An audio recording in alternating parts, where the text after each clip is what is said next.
Well, with me tonight is Ioan Richard, a City of Swansea Councillor for 30 years, a former Lord Mayor, and something of a poet. So we're going to have a little chat with Ioan. I think, first of all, I'd like to ask you, Ioan, how did you get into becoming a poet?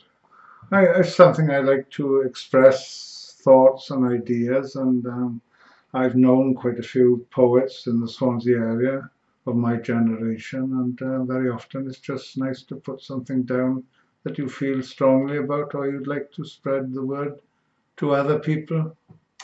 You were telling me earlier that Crusoe Park, where you live, and the area around there is a bit of a hotbed of Welsh language poetry. Yes, I speak Welsh, but I don't write Welsh poetry, but the community I live in has had quite a number of famous Welsh language poets, some alive and some have passed away. A native of the village was Crusoe, who became Archdruid. He's buried in the village. Another Archdruid is buried in the same graveyard, Dafydd Rowlands, a famous poet and Cherd Bard and Crown Bard. That's the third Archdruid is Marion Evans from Valindra in the community, who's still alive in Llanelli. Then Alan Llwyd has moved into the village and has since moved out. We've got Emyr Lewis. That's 5 people of great prominence in the Welsh language poetry circles, but I suppose I'm more in the Anglo-Welsh side of things, and I'm not as expert as they are in any way. I've never had a chair or a crown. It could come. But there are quite a lot of English language poets in the Swansea Valley and the Neath Valley, aren't there? Oh yes, and I know quite a few, or knew quite a few. I knew the late John Tripp. I knew met Harry Webb, and particularly Nigel Jenkins, who was one of the best poets that I knew personally. But I met people and known people like the late Terry Hetherington. And I should go to some of the living poets like Dave Hughes, Alan Perry, Chris Torrance. They've all influenced me in some way or another, either just by the way I write or, more importantly, by the sheer enthusiasm. Yeah, and I suppose it is enthusiasm that drives a poet, isn't it? Well, with me, I can't speak for the others, but I'm enthusiastic about putting pen to paper sometimes, and then I might go months and not even put a pen to paper, other than writing a letter to a friend. That's done by email today, isn't it? That's very true. And your poetry, you have a book, a small book, which I think I can show here, which is called Aberrations. It hasn't got your name on it. Well, it has in a way, because that's a Welsh, what I call myself. I'm Ioan, and I call myself Ioan ap Trevor ab Enoch, which means Ioan, the son of Trevor, the grandson of Enoch. Right. So it's a Welsh way of saying things. Right. So, and I hide behind that sometimes. So if I write something naughty, people say, "Who's this ap Trevor guy?" And well, you're not hiding tonight. No, you're out in the open tonight. I know, it's exposure night tonight. It's a book which covers a wide range. It's got some short stories in it. It's got poems. It's about Guire. Yes. It's about horses. It's about Crusoe Park and Manila, Guire, yes, the area that you live in and love. So it's a whole range of different things, and it's from that book and from other poetry that you're going to read a few items tonight, if I can. Yeah. And you're going to start off with something that's quite topical, I think, because it's about somebody homeless. And as we all know, in this last week, Cozy Pete, a bit of a Swansea legend, died. And this is not about Pete, but this is about another homeless person. And I think it's not a poem, it's a little story. And then as we go along, you can introduce the other poems that you're going to read, and perhaps give us a little bit of the background of how and where they came from. Well, this is an item of prose. It's not exactly a poem, but it commemorates somebody I knew who was homeless, As Geoff has just said, T. Cozy Pete has recently passed away. I didn't know him, but I saw him around town. This is another gentleman I knew, and it's a description of his life and becoming homeless. So I go into it. It's called Community Care. Last time I saw him was on the late bus, the 10 o'clock United Welsh, out of the bus station. He was playing Hey Mambo, Mambo Italiano, on a greasy old mouth organ, between mouthing and wolfing chips that were held saucily in an old News of the World paper. No curry sauce then, just salt and vinegar and a saucy wrapping paper, hot enough to scorch a deacon's touch. He held a job then, worked in the screens, picking stones out of the house coal. God, that was an age ago now. When his mum died, nobody'd have him. He was only a bit simple. Some posh relative who played golf with the doctor got him signed into the local asylum as a nutter. He was never nuts. I'd forgotten he even ever existed. Fancy all those sane, simple, long years in a nut house. They've all gone now, dead or derelict. His folks, his relatives, his doctor, the golf clubs, the United Welsh bus station, the Gwaith Glow and the screens, the house calls, and Collier's drunken banter on a 10 o'clock bus, chips in saucy papers, sing-songs, and hey mambo. Now even our hospital beds are going. I saw him today, shuffling about town. Recognised him straight away. Felt ashamed after I hurried past his knowing, hard stare. He's out in the community now. It's called Community Care. Lives in a cardboard box, wrapped up greasily like stale old chips. Cold in someone else's Sunday papers. Does the community care? Does it fuck? The next item I'm going to is just a little short poem. It's based on a true life story, true story I should say. When a friend of mine and myself, we borrowed a rowing boat and dropped it into the river by the weir, the Witch Tree Weir, at high tide on the River Tower by Morriston, below Morriston, and just had a casual sail down the tower to the dock area on the ebb tide. So this is called Rowing the Lower Tower. The ebb tide tugged us below the Liberty Bowl. Past Vivian's rotting engine sheds we swept. Hey, mister! Yelled the boys at Berthy Brooks. Where have you sailed from, mister? Abercrave, we lied, tongues in hollowed cheeks. Where you sailing to, mister? Ilfracombe, we lied again. 10 envious Havard boys edge this tower Nile. 10 green hopes standing along the wall. Soul trapped, bowl trapped, shipwrecked ashore. This is called Swansea Copper Lady. It describes, in my opinion, how the copper was brought to Swansea for the great copper industry, smelting industry in Victorian times, all the way around the Cape and from Chile in South America. So Swansea Copper Lady. Moonlight wilts over high tide, chaffing tight ropes, fleet we glide, crossing shallow Mixen bank, salt sea mists make breathing dank. Rounding the brooding headland, past bell-pitted pill of Clyne, dark deep waters gently slap as slack lee sides canvas flap.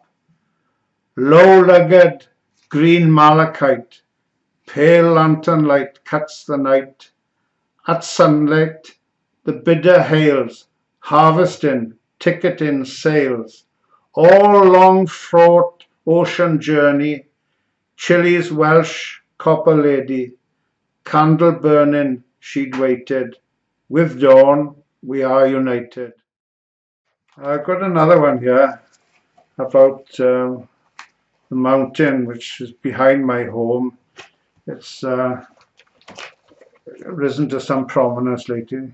I've written 4 poems here describing the 4 seasons of Manila, Guire in North Swansea.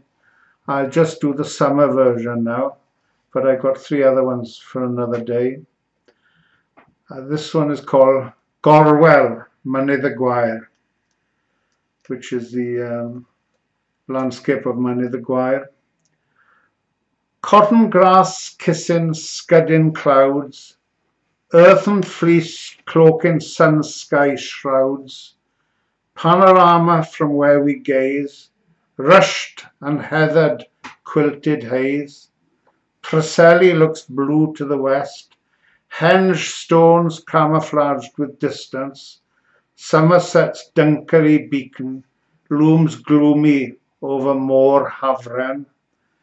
Northeast, Cornthee and Penavan challenge the flaxen Saxon men, sentinels of old red sandstone, a Silurian Cymric backbone. Here where we stand on pennant soil, Pentler Castell and Norman spoil, Marin Manila Guire's smooth peak, De Breos and Beaufort's dung heap. Beaufort of Badmington the Duke claims scenery to this outlook. Let no person doff a cloth cap of wool and cotton to such trap. This vast horizon is our wealth, grazing Welsh mountain sheep on heft, defending an old shepherd's tongue is well worth us struggling to win. It's just a series of 2-liners. Headhunting.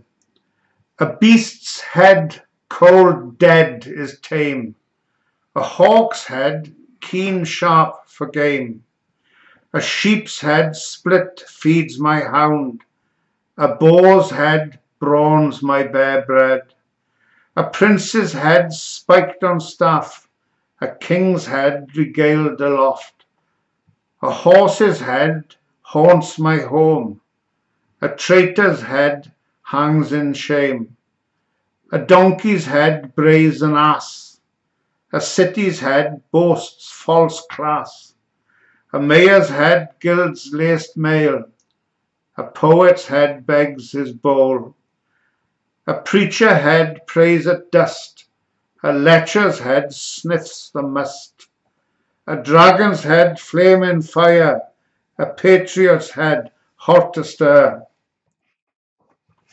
And a more modern one, not that it was written more recently, but it's more to the point of things that in this troubled world today. This is called Gateway in an Old Hedgerow. Gateway in an old hedgerow. An old hedgerow crumbles round it, a hawthorn tree relic stranded. Time and place is falling apart, smooth red sandstone boulders bowled out. Boundaries mark old Hendry farm, as gorse grazed furze strains a steep climb. The gateway to the long hill trek, summer breathless up Havard's track.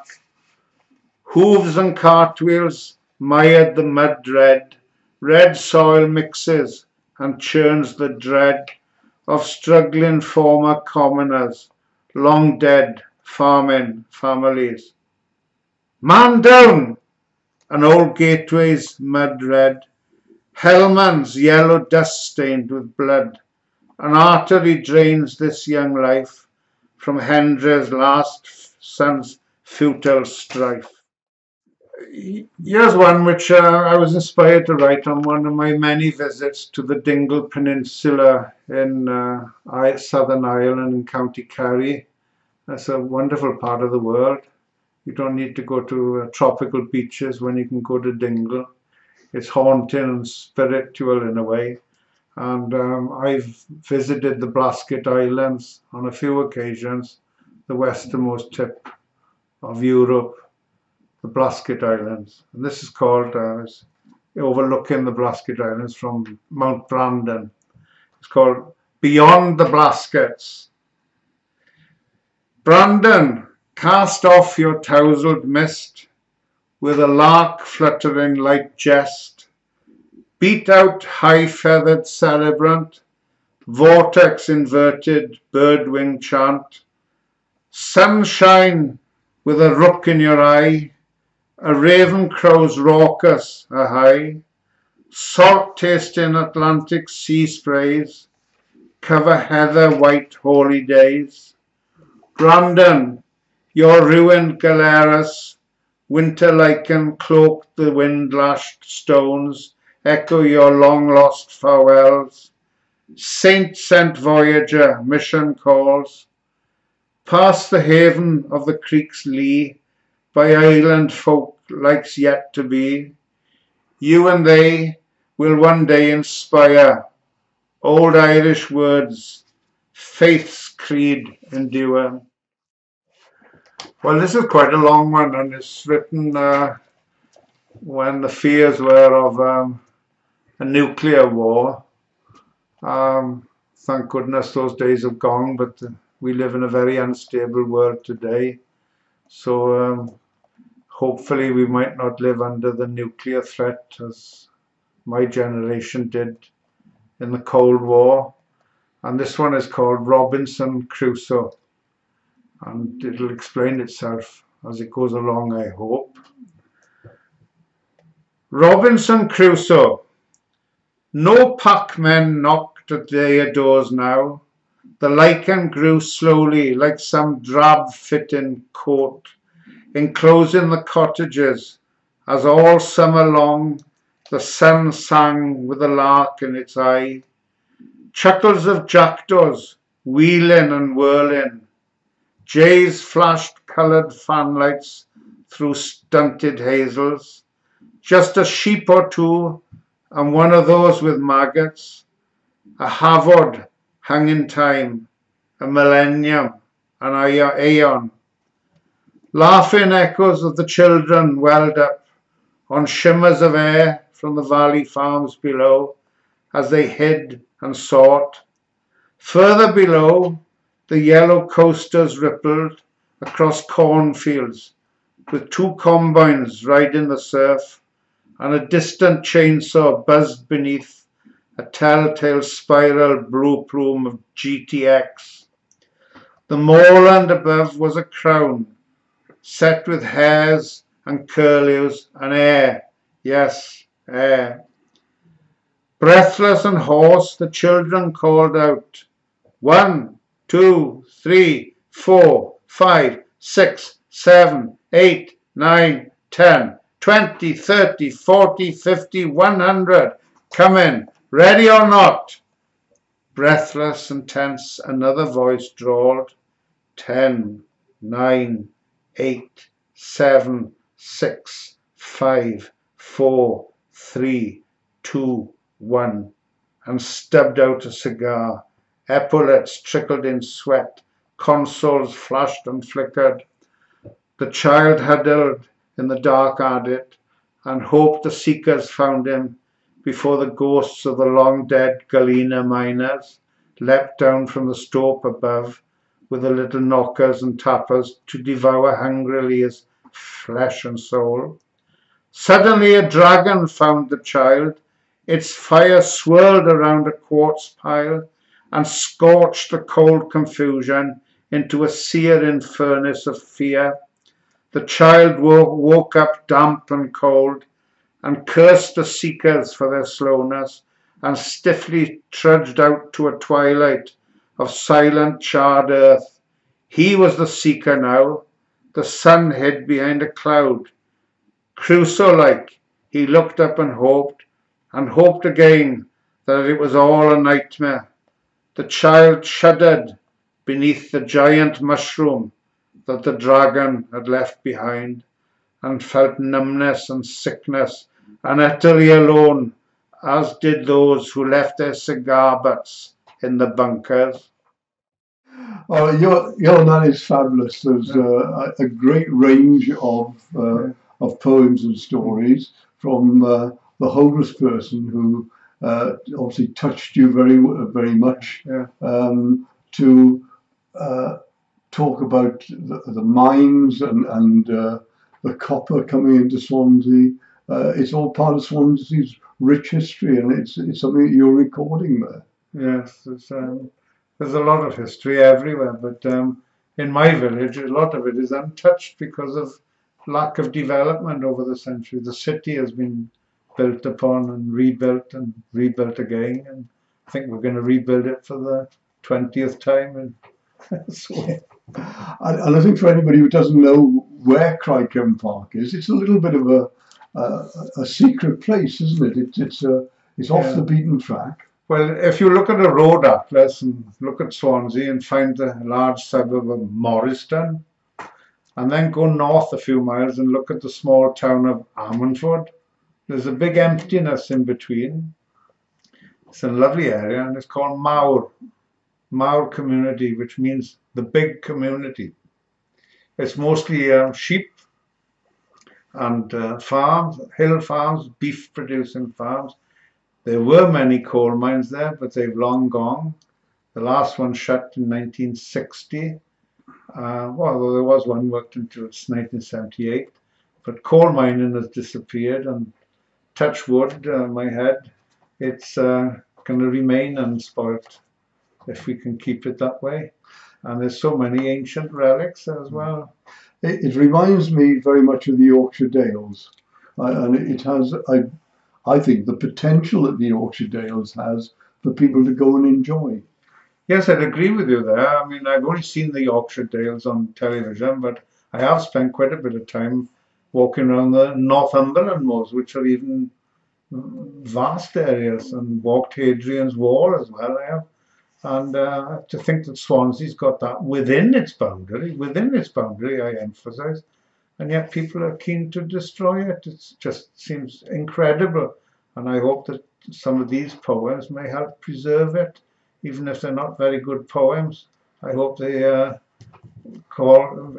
with the preservation of what is a truly wonderful area, in my opinion.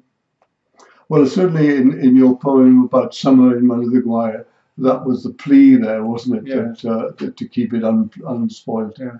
I haven't read Springs, Autumn and Winter yet. You might change your mind after I've read those, but we won't read those tonight. We'll keep those for another time. Well, let's hope you come back another time and tell us a little bit more. I know in the little book that you produced, there are poems about Gower, and there are poems about horses. Oh, yes. And I think that maybe is the next time. Well, I look forward to it if you got a nice pot of tea and a few biscuits. Well, we'll do our very best. There we are. And thank you very much for coming along. It's an honour to come to your house, Geoff, and sit in Dylan Thomas's birthhouse and recite some of my poetry. I wonder what he would have made of my stuff. I think he's been very sympathetic. With the audience? And I think we're in his father's study. Oh, right. And of course, he would have probably pulled out a book and said, well, take this away and read this. And, there we are. Great. And I hope it inspires you to maybe write something about Dylan. And we hope that we'll see you again, and we hope we'll see everybody else. I hope again. A lot of people come and visit your house, and support you in your business, and you deserve a lot of support, Geoff. Thank you. Let me tell everybody that, to the camera. You support Geoff Haden and the Dylan Thomas House. I mean that. Thank you very much.